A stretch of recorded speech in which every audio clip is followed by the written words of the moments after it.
selamlama konuşmalarını yapmak üzere Assam Dış İlişkiler Genel Koordinatörü Profesör Doktor Sayın Ensar Nişancı Beyefendi'yi kürsüye davet ediyorum. Buyurun efendim.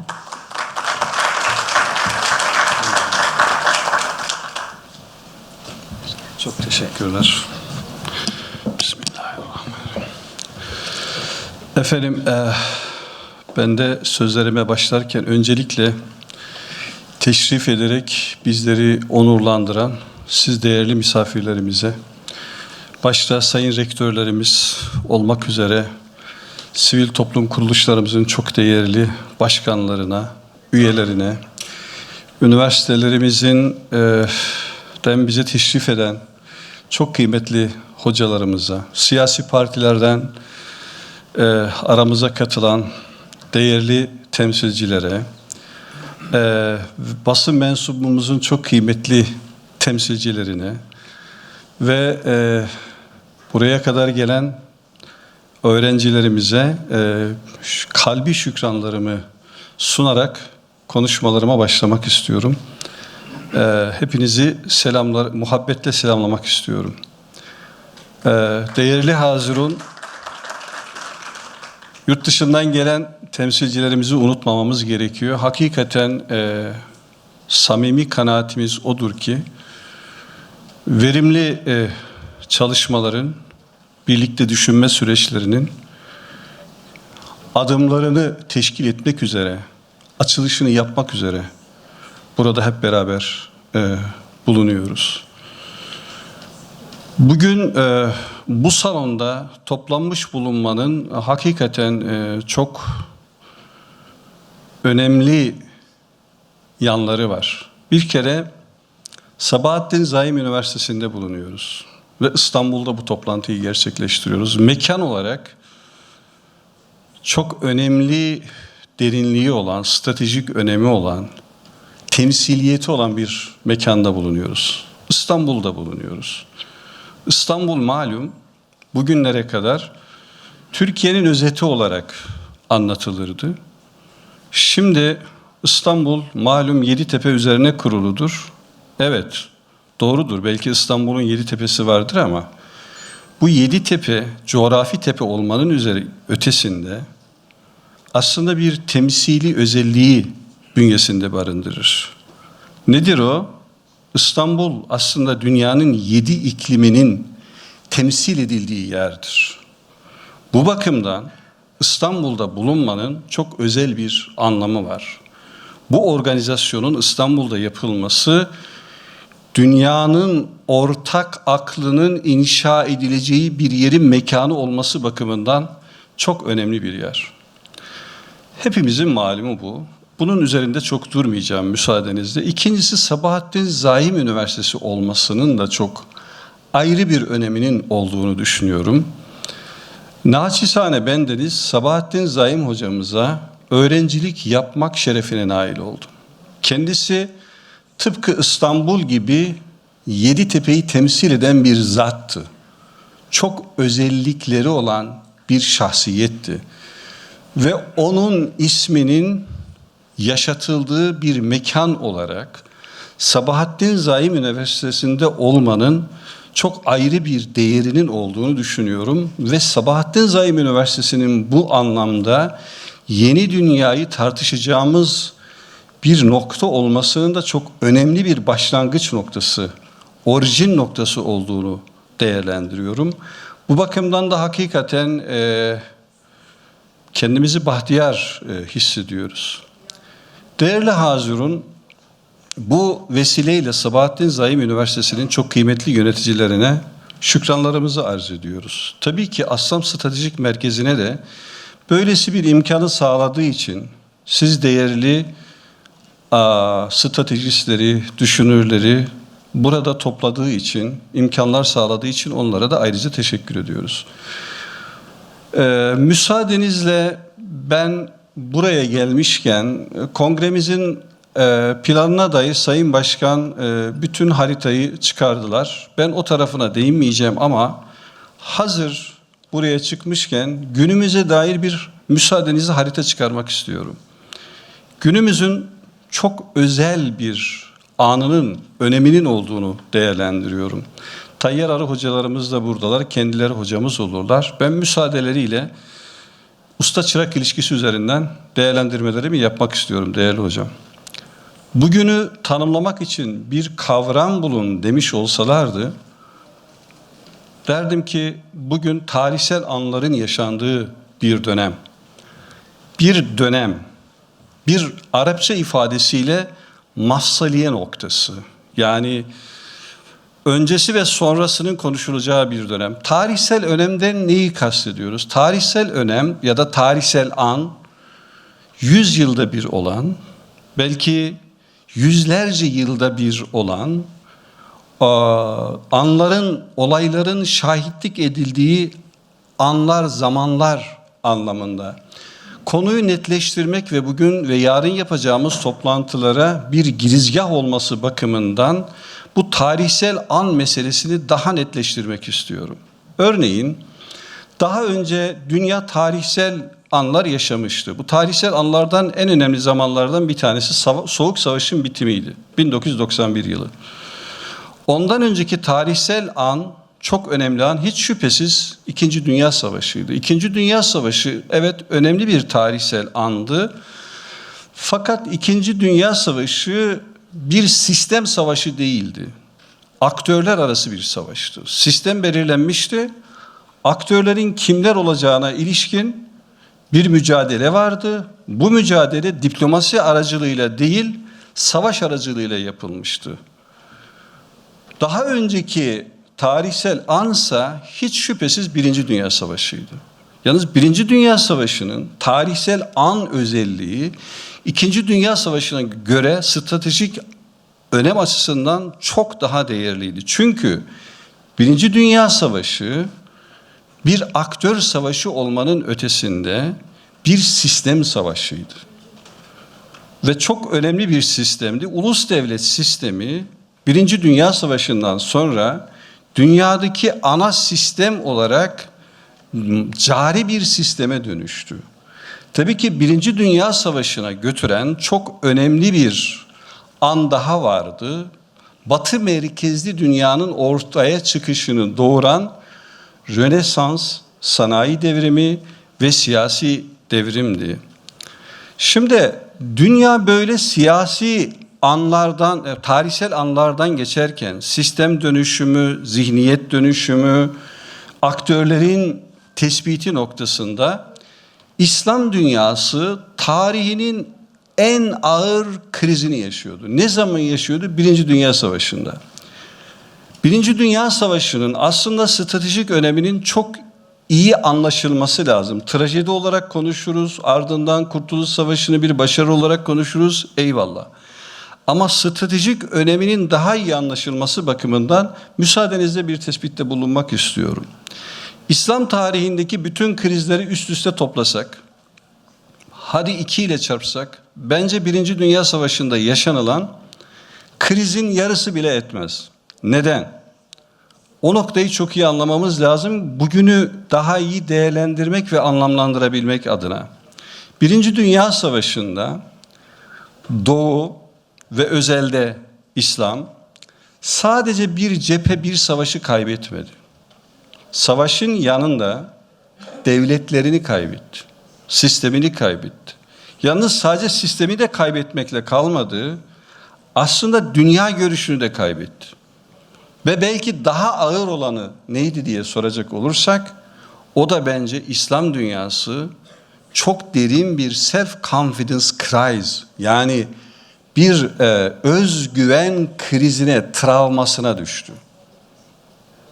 Dolayısıyla Birinci Dünya Savaşı'ndan sonraki dönem Batı merkezli dünyanın tamam hegemon olduğu, İslam dünyasının ve Doğu dünyasının ise daha çok kolonyal tecrübelere şahitlik ettiği bir döneme girdik. Batı bu sistemini 1991'de taçlandırdı. Oradan bugüne gelmek istiyorum. Bundan sonra ne yapılması gerekenleri bu kontekste değerlendirmek niyetindeyim. Değerli Hazirun. 1991'e gelindiğinde Batı dünyadaki ve tarihteki bütün rakiplerini bitirdiğini ilan etti. Fukuyama'nın meşhur kitabını hepimiz biliriz. Tarihin Sonu çalışması ve Son İnsan. Tarihin Sonu ve Son İnsan. Son insan tabiri de çok önemli. Çünkü insan modelinin orada vurgulanmış olmasının çok özel bir öneminin olduğunu belirtmek gerekiyor. Efendim, Batı, Doğu bloku ülkeleri yani komünist dünya yıkılınca rakipsizleşti ve tarihin artık sonu geldi. Bundan böyle Batı egemenliği ya da merkezciliği mutlaklaşmıştır. Bundan sonra bütün dünya batılılaşacaktır. Ondan sonra küreselleşme dediğimiz o büyük süreçler tamamı aslında bunun zarfını oluşturmuştur.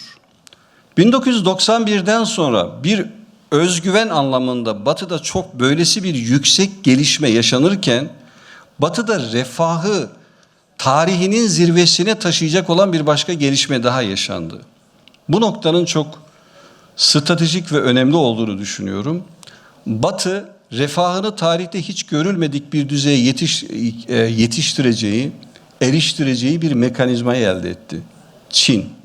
Çin dünyanın fabrikasına dönüştü ve öyle bir üretim yaptı ki başta Amerika ve Avrupa olmak üzere emek yoğun ürünleri belki onda bir nispetindeki bir fiyatlara dünyaya sağlamaya başladı.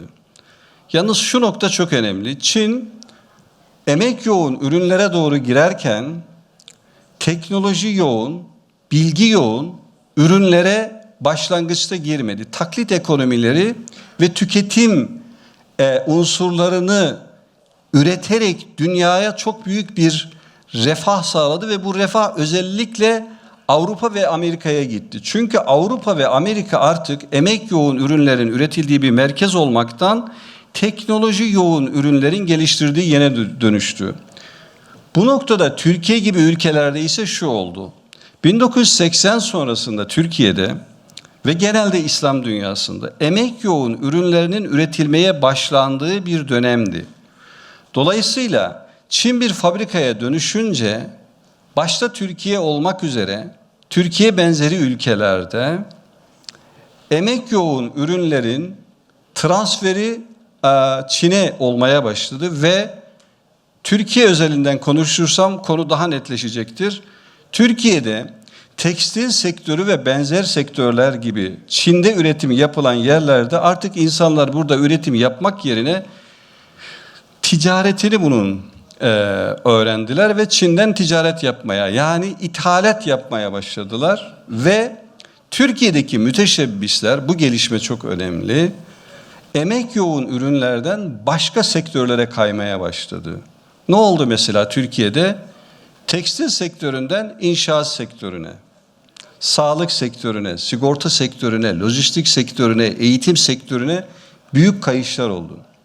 2001 yılına geldiğimizde Avrupa'nın ve Amerika'nın atı konumuna gelen, onu her yere taşıyan Çin, teknoloji yoğun ürünleri üretmeye başladığında Batı dünyası için at konumunda olan, onların refahını zirveden zirveye taşıyan Çin, artık onlar için büyük bir tehdit olmaya başladı. Bu noktada at olan Çin, timsaha dönüştü. Timsahın alt çenesi Avrupa'yı ezmeye başladı, üst çenesi Amerika'yı ezmeye başladı. Dolayısıyla Batı için muazzam bir tehdit oluştu. Bu noktada bizleri ilgilendiren çok önemli bir gelişme oldu. Onu müsaadenizle vurgulamak istiyorum. O da şu, biliyorsunuz bugünleri değerlendirmek açısından Amerika için birinci tehdit Çin olunca Çin'e müdahale yapmak, onu sınırlandırma ihtiyacı doğdu. Fakat bu noktada Amerika ve Batı ile İsrail arasında bir menfaat ayrışması oldu. İlk kez tarihte derin bir ayrışma. O güne kadar çakışma söz konusuyken bu saatten sonra ayrışmalar başladı. Ne oldu? Batı için İslam dünyası Çin'le mücadelede ittifak edilmesi gereken bir unsur olması gerekirken bu unsur Orta Doğu, özellikle İslam dünyası İsrail için çok büyük bir tehdit olmaya başladı. Çok basit bir iki tane istatistik vereceğim. İsrail açısından, konunun daha iyi anlaşılması açısından. 1960 yılında efendim Türkiye artı Mısır artı İran'ın toplam nüfusu 62 milyon, 63 milyon. Tek başına Almanya'nın nüfusu 66 milyon. Yani 3 tane büyük ülkeyi topluyorsunuz, Avrupa'da bir ülke etmiyor. Fakat bugüne geldiğimizde Mısır'ın nüfusu 120 milyonu aştı. Türkiye'nin nüfusu 85 milyonun üzerinde, İran'ın nüfusu 85 milyonun üzerinde. İsrail'in bölgede güvenli şekilde yaşayabilmesi için mutlaka süper bir güç olması gerekiyor. İsrail'in bölgede süper güç olması gerekiyor. Yani superiority. Amerika'nın da dünyada, global eksende bir süper güç olması gerekiyor. Şimdi hem İsrail hem bölgede superiority'sini kaybediyor. Yeni çok dinamik aktörler, Türkiye gibi, Katar gibi aktörler ortaya çıkmaya başlıyor. Hem de Amerika'nın dünyadaki hegemonisi, superiority'si çok ciddi şekilde zarar görmeye başlıyor Çin üzerinden. Çin 2030'da ekonomik olarak Amerika'yı geçecek. Ve Orta Doğu'da Türkiye gibi aktörler artık İsrail'le mukayese edildiğinde İsrail'le görece rekabet olarak çok daha pozitif avantaj elde edebilecekleri alanlarda kendilerini gösteriyorlar. Örneğin Çin'in dünyada ekonomide gösterdiği büyük başarıyı, tarihte hiç görülmemiş bir başarı gösteriyor Çin ekonomide. Bunun bir benzerini Türkiye güvenlik teknolojilerinde gösteriyor. Muazzam bir sıçrama gösteriyor. Yani Türkiye artık bölgesinde ve dünyada en önemli güvenlik tedarikçilerinden birisine dönüşüyor. Dolayısıyla Çin, başta İsrail'in bölgede superiority'si sadece büyük bir meydan okumayla karşı karşıya değil, aynı zamanda tehditle karşı karşıya. İsrail'e dair çok kısa bir tanımlama yapmak gerekiyor. İsrail aşırı güvenlikçi bir devlet. Tarihte ve dünyada örneği olmayan bir devlet. Etrafındaki bütün devletlerle düşmanlığa dayalı büyük bir düşmanlığa dayalı düşmanlık ilişkisi var, rekabet ilişkisi var. İsrail böyle bir devlet. Onun için mutlak surette üstünlüğün olması gerekir. Yalnız İsrail şunu istedi, bölgede kendince İslamcı tehdit diye tarif ettiği tehdidin öncelenmesini istedi. Amerika ise buna karşı Çin tehdidinin daha önemli olduğunu düşündü. Fakat neokonlarla beraber Amerika'da İsrail'in politikaları, Büyük Orta Doğu Projesi ve benzeri diğer politikalar üzerinden Orta Doğu'ya yapılan müdahalelerle İsrail'in öncelendiği bir jeostratejik harita oluştu. En son sorun Gazze'de ortaya çıktı. Bu aslında Gazze sorununu çok kısa sürede çözümleyebileceğini İsrail düşünüyordu ve Amerikan yönetimi ona göre bir stratejik plan yapmıştı. Fakat Gazze sorunu uzadıkça uzuyor ve İsrail'in orada hakim olmasının mümkün olmadığı artık çok net bir şekilde ortaya çıktı. İsrail patinaj yapmaya başladı. Bu noktada önemli bir şey bence belirdi. Amerika'nın yüksek menfaatiyle, yani yeniden Amerika'yı büyük yapalım düşüncesiyle İsrail'in âli menfaatleri arasında bir çatışma ortaya çıktı. Çakışma değil. Dolayısıyla ilk kez tarihte Birinci Dünya Savaşı'ndan sonra Batı blokunda böylesi bir ayrışmayla karşı karşıyayız ve ilk kez İslam tarihinde Müslümanlar büyük bir fırsat alanı ile karşı karşıyalar. Yalnız bu fırsat alanında bir noktanın özellikle altını çizmek istiyorum. Müslümanlar sadece Müslümanlarla ittifak yapacakları bir jeostratejik gerçeklikle karşı karşıya değiller. Müslümanlar insan olan, barışı isteyen, refahı isteyen, dünyadaki bütün aktörlerle beraber olmaları gereken bir durumla karşı karşıyalar. Bugünkü toplantılarımızın bu çerçevedeki öneminin olduğunu düşünüyorum. Bu yeni dünyada ki yeni haritalar nasıl oluşturulacak? Bu noktada birlikte düşünmeye ve hepimizin potansiyellerini keşfetmeye ihtiyacı var. Sözlerimi iki kavram arasındaki farkı tanımlayarak bitirmek istiyorum efendim, müsaadenizle. Enerji kavramıyla sinerji kavramı arasında önemli bir farkın olduğunu düşünüyorum. Enerji tekil her aktörde olabilir. Fakat sinerjinin olabilmesi için bir sünen kaidesi var. O da şu: birden fazla aktörün bir araya gelmesi gerekiyor. Yani enerjiler bir araya geldiğinde sinerji oluşuyor. İbn Haldun'un asabiye dediği şey tekil enerjilerin toplamı değil. Bu enerjilerin bir araya gelerek ortaklaşa oluşturdukları yekünün adına İbn Haldun asabiye diyor. Asabiyenin bugünkü dildeki karşılığı sinerji. Bununla şunu ifade etmek istiyorum. Evet, hepimiz teker teker çok değerli olabiliriz. Enerjilerimiz, motivasyonlarımız yüksek olabilir. Ama bu enerjilerin sinerjiye dönüşebilmesi için işbirliklerine çok ihtiyacımız var. Ve bu işbirliklerini sadece bize benzeyenlerle değil, benzemeyenlerle de yapmamız gerekiyor. İnşallah bugünkü toplantımız bu tür işbirlikler için önemli bir adım olur. Hepinize çok teşekkür ediyorum efendim.